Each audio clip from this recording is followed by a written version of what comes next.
Oh, say can you see by the dawn's early light what so proudly we hailed as the twilight's last gleaming, whose broad stripes and bright stars throw the perilous fight o'er the ramparts we watched were so gallantly streamed, and the rocket's red glare, the bombs bursting in air, gave proof through the night that our flag was still there. Oh, say does that star-spangled banner yet wave for the land of the free and the home of the brave. And salute! And salute! Two. Order.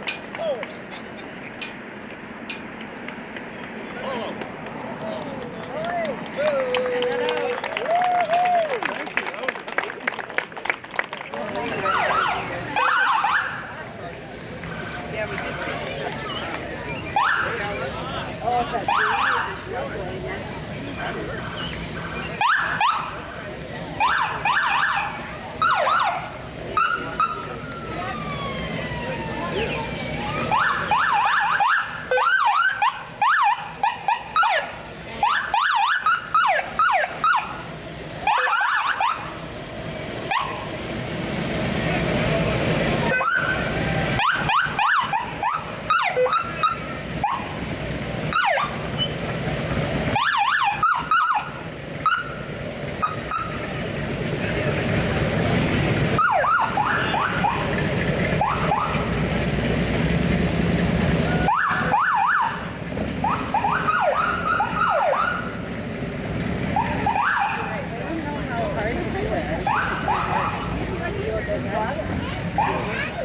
Last time we walked around,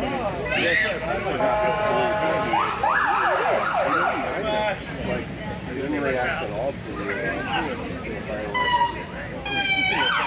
Oh, I always got her ear protection. you have some, but you haven't. We walked around last night with the fireworks. We did too, but we didn't listen. We got out of everything was soft. We were late. We were out at like 9. No, 9:30. 9:30.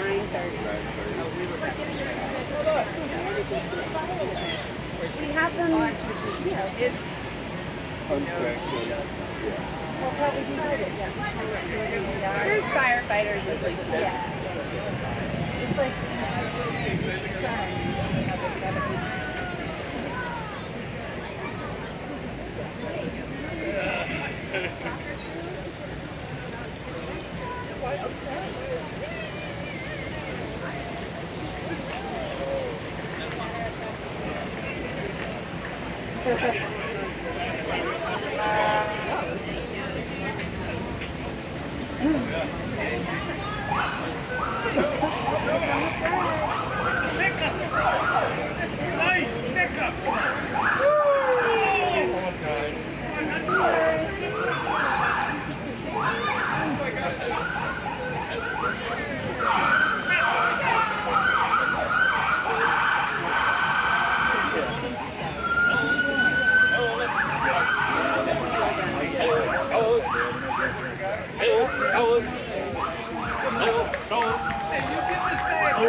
Al Grazioso.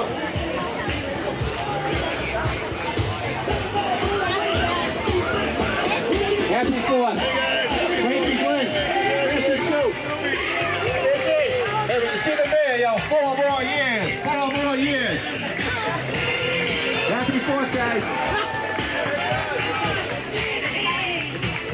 Happy 4th.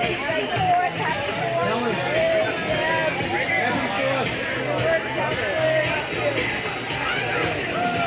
Where's Dave? He kept the weight off. Way to be Dave!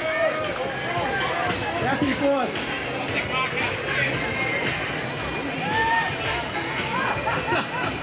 Hi guys. Al Grazioso, Grand Marshal. Took 72 years.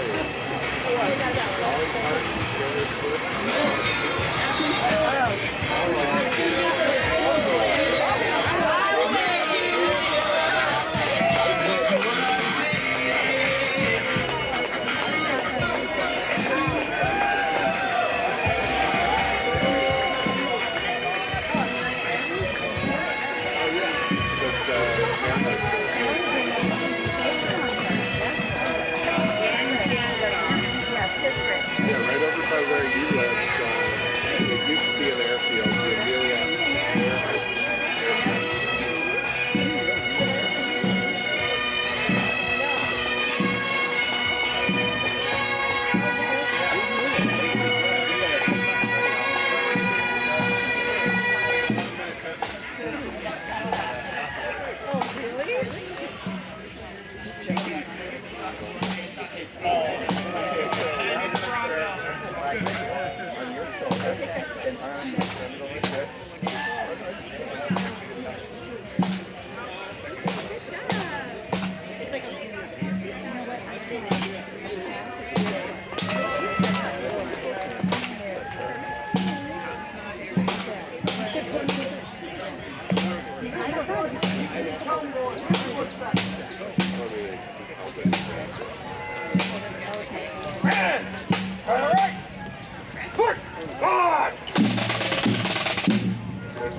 Rule breaking.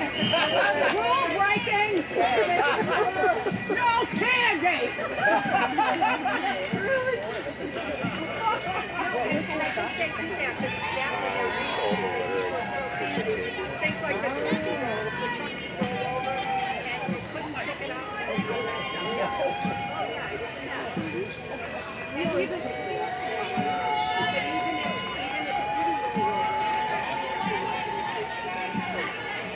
anyway.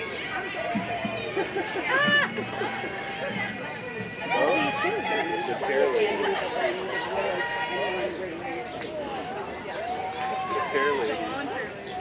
I love, they're my favorite. Oh, what are they The here? cheerleaders, United We Sit. They're so Oh, that's awesome. I want to be in that group. Me too. Emily, go Let's back. do it. Right. Oh, let's do that.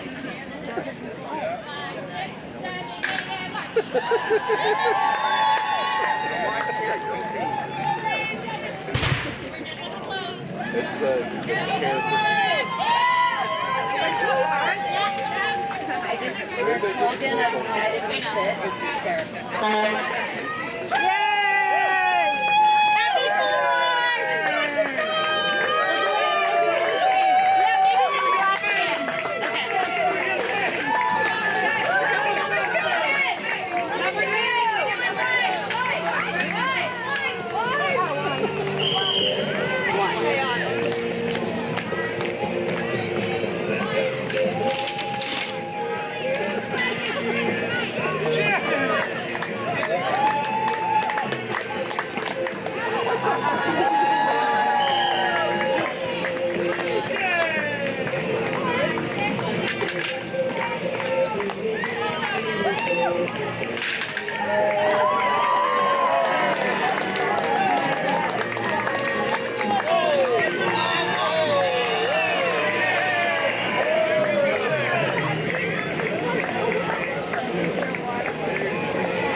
Oh, do they have a little spritzer? Happy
Those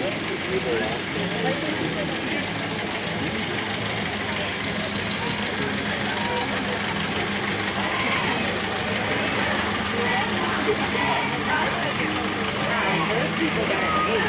They're working. Wait, Ray, is this your dance team? No, it's a cheerleader. You haven't seen the dance company yet. No. Wait, is this the soccer? They are good. That's what it's talking about. Station dance.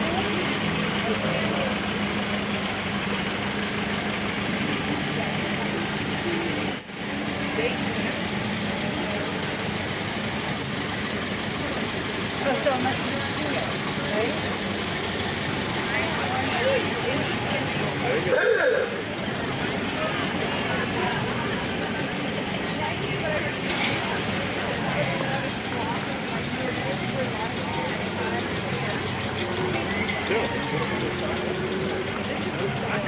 Yeah. 9 shutouts, 7 goals, 49 All right, girls.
Okay, let's go.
before I begin today's reading, I would like to take a moment of silence for 200 years ago, this very day, the death of our president, friend, and neighbor, John Adams.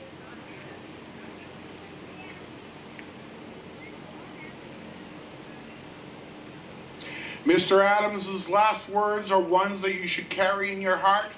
His last words ever spoken was independence forever.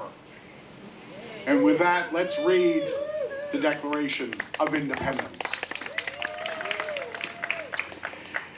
In Congress, July the 4th, 1776, a declaration by the representatives of the United States of America in General Congress assembled.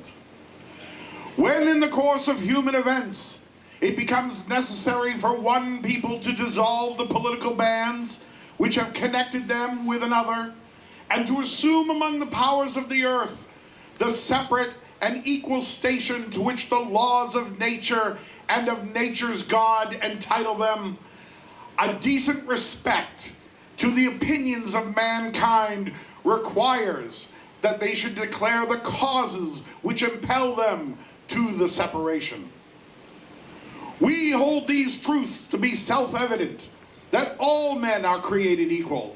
They are endowed by their Creator with certain unalienable rights, that among these are life, liberty, and the pursuit of happiness. And that to secure these rights, governments are instituted among men, deriving their just powers from the consent of the governed. That whenever any form of government becomes destructive of these ends, it is the right of the people to alter or to abolish it, and to institute new government, laying its foundation on such principles and organizing its powers in such form as to them shall seem most likely to affect their safety and happiness. Prudence, indeed, will dictate that government long established should not be changed for light and transient causes, and accordingly all experience hath shown that mankind are more disposed to suffer, while evils are sufferable, than to right themselves by abolishing the forms to which they have become accustomed. But when a long train of abuses and usurpations, pursuing invariably the same object, evinces a design to reduce them under absolute despotism, it is their right, it is their duty to throw off such government and to provide new guards for their future security. Such has been the patient sufferance of these colonies, and such is now the necessity which constrains them to alter their former systems of government.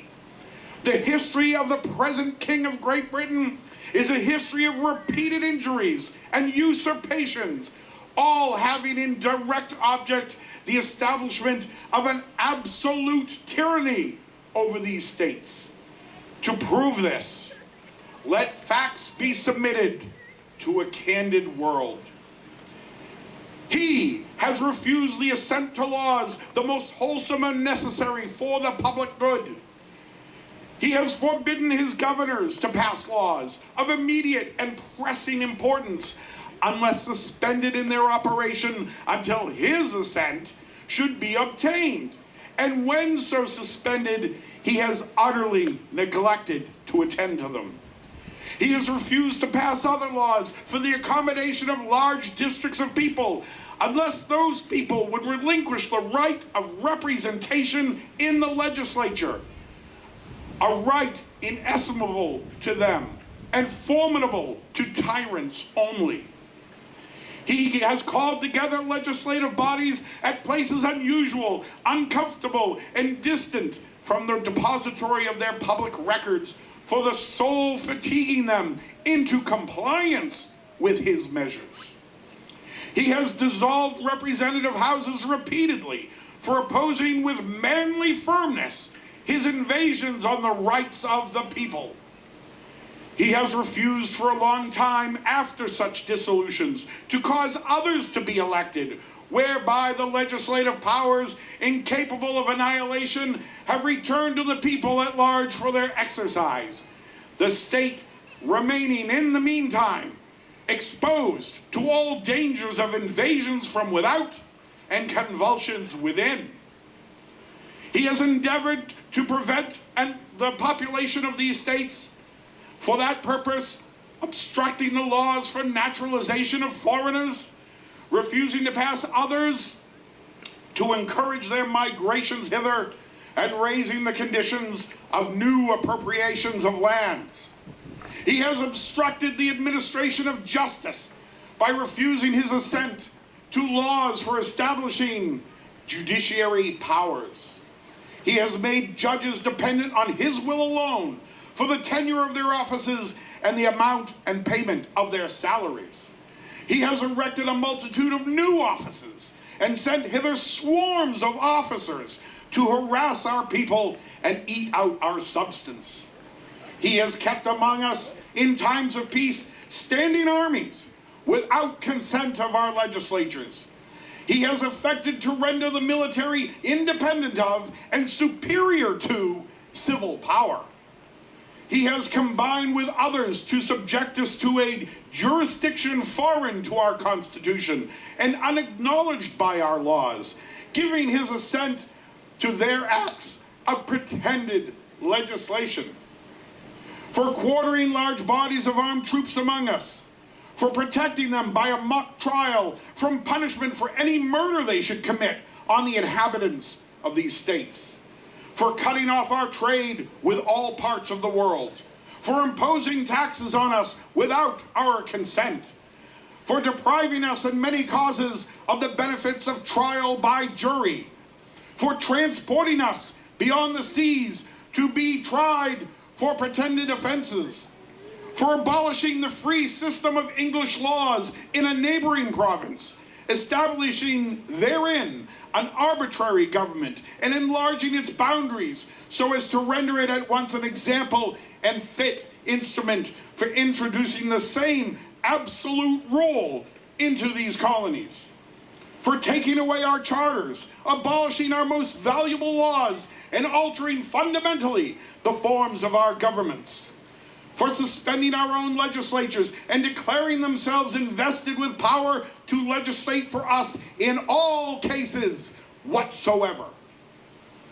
He has abdicated government here by declaring us out of his protection and waging war against us. He has plundered our seas, ravaged our coasts, burnt our towns, and destroyed the lives of our people. He is, at this moment, transporting large armies of foreign mercenaries to complete the works of death, desolation, and tyranny, already begun with circumstances of cruelty and perfidy scarcely paralleled in the most barbarous ages, and totally unworthy of the head of a civilized nation. He has constrained our fellow citizens, taken captive on the high seas, to bear arms against their country, or to become the executioners of their friends and brethren, or to fall themselves by our hands. He has excited domestic insurrections amongst us. He has endeavored to bring on inhabitants of our frontiers, the merciless Indian savages whose known rule of warfare is an undistinguished destruction of all ages, sexes, and conditions. He, in every stage of these oppressions, we have petitioned for redress in the most humble terms. Our repeated petitions have been answered only by repeated injury. A prince whose character is thus marked by every act which may define a tyrant is unfit to be a ruler of a free people. Nor have we been wanting in attention to our British brethren. We have warned them from time to time of attempts by their legislature to extend an unwarrantable jurisdiction over us. We have reminded them of the circumstances of our emigration and settlement here. We have appealed inevitably to their native justice and magnanimity. We have conjured them by the ties of our common kindred to disavow these usurpations, which would inevitably interrupt our connections and correspondence. They too have been deaf to the voice of justice and consanguinity. We must therefore acquiesce in the necessity which denounces our separation and hold them as we hold the rest of mankind, enemies in war, in peace, friends. We, therefore, the representatives of the United States of America, in General Congress assembled, appealing to the Supreme Judge of the world for the rectitude of our intentions, do, in the name and authority of the good people of these colonies, solemnly publish and declare that these united colonies are and of right ought to be free and independent states, and that they are absolved from all allegiance to the British Crown, and that all political connection between them and the state of Great Britain is and ought to be totally dissolved, and that as a free and independent states, they have full power to levy war, conclude peace, contract alliances, establish commerce, and to do all other acts and things which independent states may of right do. And for the support of this declaration, with a firm reliance on the protection of divine providence, we mutually pledge to each other our lives, our fortunes, and our sacred honor. Independence forever!